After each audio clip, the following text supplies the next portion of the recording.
Hi everyone, welcome back to my channel. This is Joseph's Point of View, where we focus on human interest stories from the Carolinas and beyond. Today's Tuesday, and it's November the 22nd, 2022. Thank you so much for tuning in. If you're new to my channel, I'd like to extend to you a warm welcome. Thank you so much for stopping by. I hope you find the information here to be informative. And if you're a returning viewer, by all means, thank you for coming back. You know, I always say the tide changes so frequently here on these YouTube streets. So you always have to acknowledge where your support comes from. And I want you to know, I sincerely thank you for your support. Feel free to like and to share this video. And don't forget to subscribe. Well, it's time for another child sex crime roundup, and it's long overdue.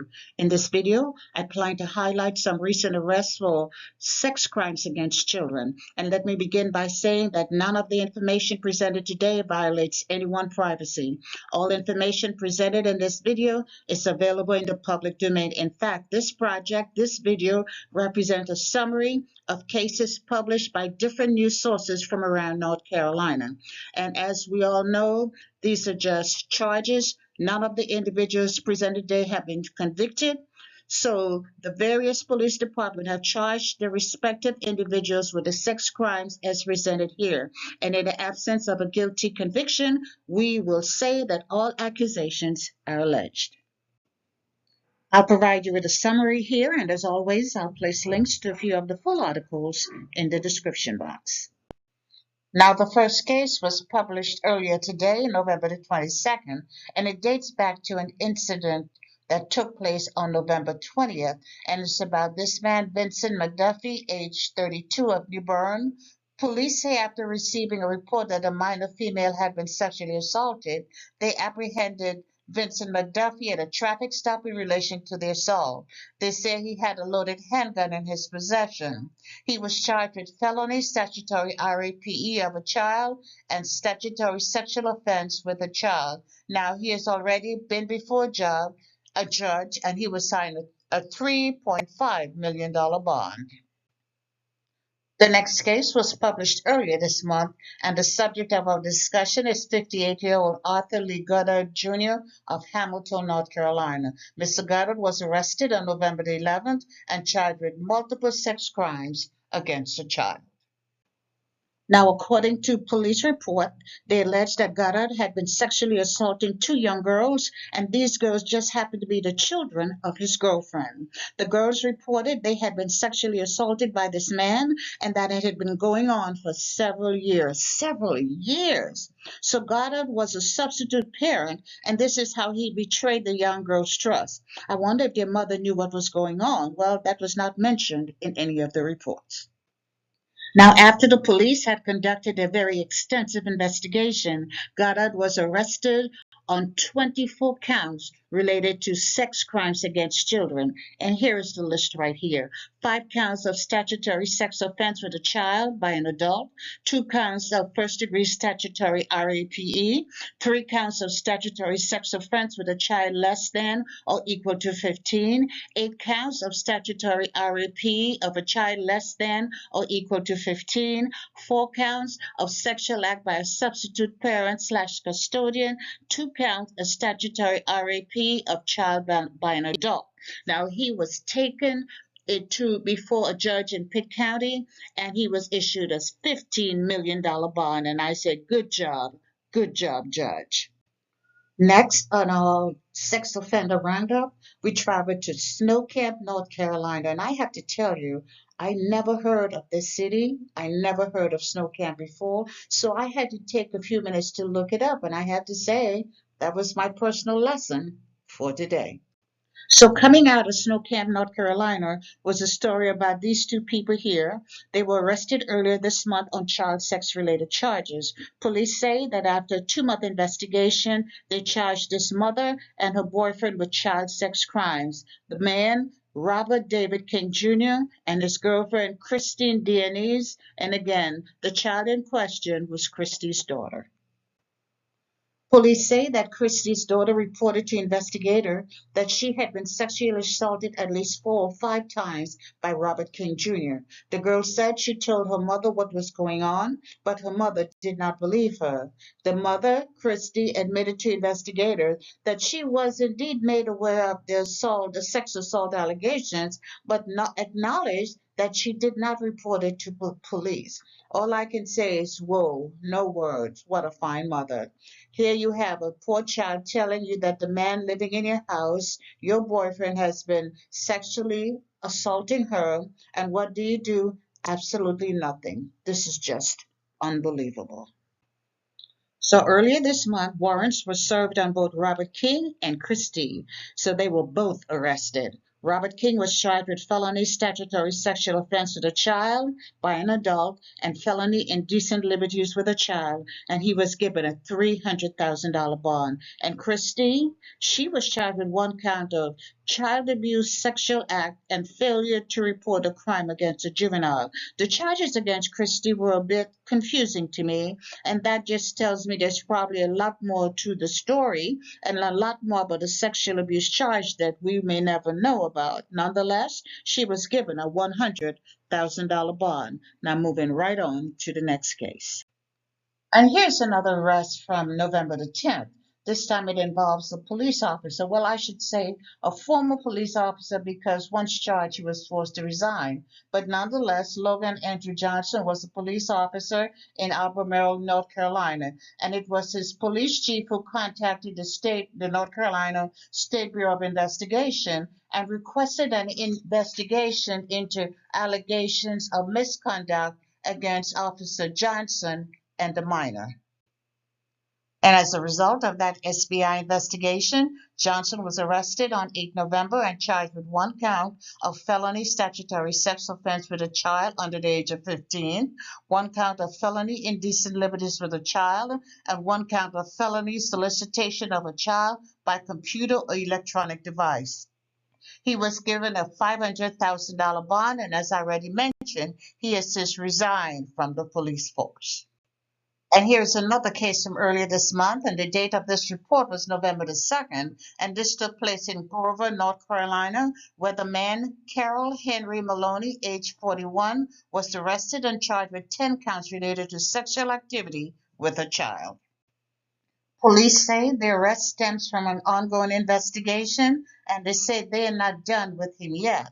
More charges could be forthcoming, but for now, Maloney was charged with 5 counts of statutory RAPE and 5 counts of sexual activity by a substitute parent.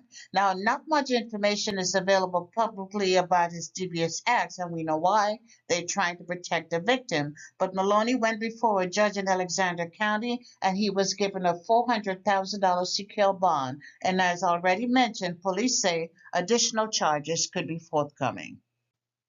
And still in November, you have a report from Charlotte, North Carolina, that a former church leader and a soccer coach was recently indicted on numerous sex charges involving young boys. Police say they charged 39-year-old Benjamin Dameron with 9 counts of indecent liberties with a child and one count of sexual battery. They say Dameron used his position as a leader in the community to take advantage of the boys and to sexually abuse them. 3 victims have been identified so far, all teenage boys, and in the local community they are sharing his picture because there's a possibility other victims might be out there and still need to be identified.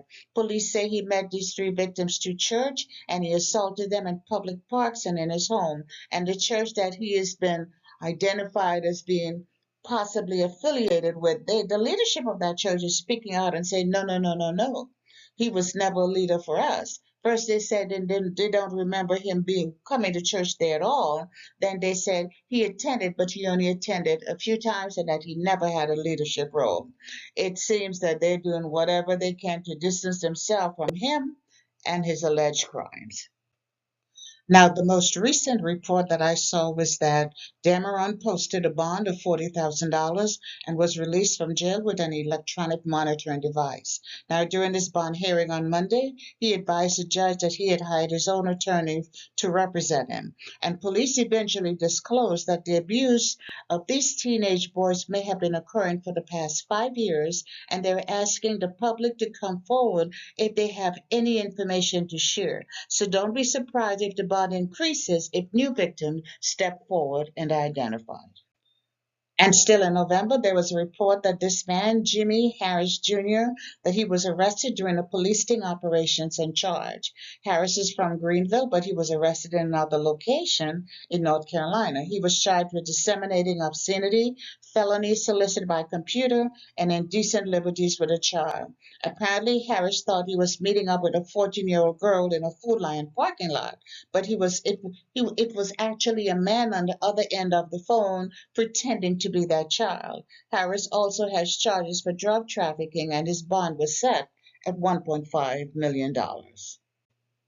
And a few days earlier, in the same Food Lion parking lot, police made another arrest for child sex crime. The date was October 26th, and the warrant states that 50-year-old Christopher Reeves tried to solicit a man online who he thought was a 15-year-old boy. Apparently, there's a video posted online, and the two agreed to meet at a Food Lion parking lot, that same Food Lion parking lot, late one night.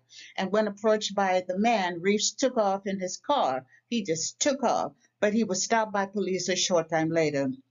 Reeves is charged with felony disseminating obscenity, solicited by computer, and indecent liberties with a child. He's being held on $50,000 bond. So in a matter of 1 week, police made 2 arrests in the same parking lot at Food Lion for child sex charges.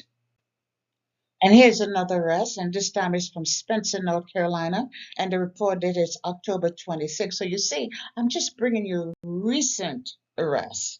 We learned that this man, Christopher Lee Pyron, age 36, we learned that he was arrested after a 3-month investigation, and he had repeated charges of sexual activity with a child.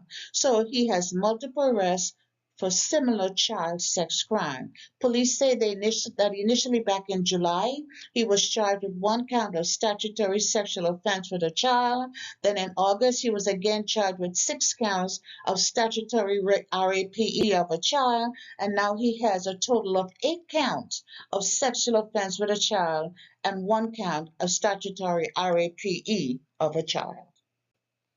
And prior to these new charges, he was originally being held on a $400,000 bond. But with the additional charges, his bond was increased by an additional $500,000. So now his bond is $900,000.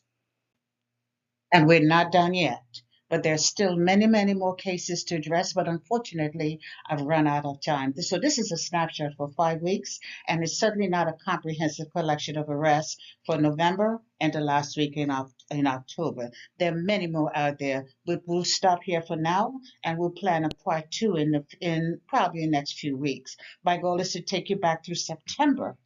And in the near future, I plan to do it more frequently. I have to tell you, some of these cases just left me in tears because some of the abuse have gone on for many, many years. And in the upcoming year, I promise that I will try to do a roundup at least once every month. And before I end this video, I want to offer a message of hope. I want to reach out to anyone who's currently suffering in silence. I must reinforce, as I've done in the past, if you are within the sound of my voice and you have been impacted by the act of a sexual predator, I want to encourage you to speak up and tell someone. I want you to know that you're not alone, and you don't have to continue to carry this burden all by yourself. Whatever happened to you or is happening to you now is not your fault. You are a victim, and you have nothing to be ashamed about. I want to encourage you to tell somebody about what you're going through or what you have gone through. And if one person does not believe you, tell another. Here are a few people you should be able to freely and safely tell your story. Tell your teacher, tell a school counselor, tell a social worker, tell a doctor, tell a nurse. Tell a trusted neighbor. Tell that woman who always says hello to you at the grocery store. And of course, tell your police. But you no longer have to keep your abuse a secret. As a reminder, in the state of North Carolina, there's no statute of limitation for child sex abuse. So no matter how long ago you were violated, you can still achieve justice. And that's all I have for you right now. Feel free to leave me a comment below and let me know what you think about this video. And by all means, feel free to like it and to share it. And if you haven't done so already, I want to invite you to subscribe to my channel by clicking on that red subscribe button. It's on the bottom right-hand corner of your screen. And if you click on the bell that looks just like this one, that's a notification bell. If you click on that notification bell, you'll be the first to know whenever a new video is uploaded. I thank you for watching, and I'll talk to you soon. Bye.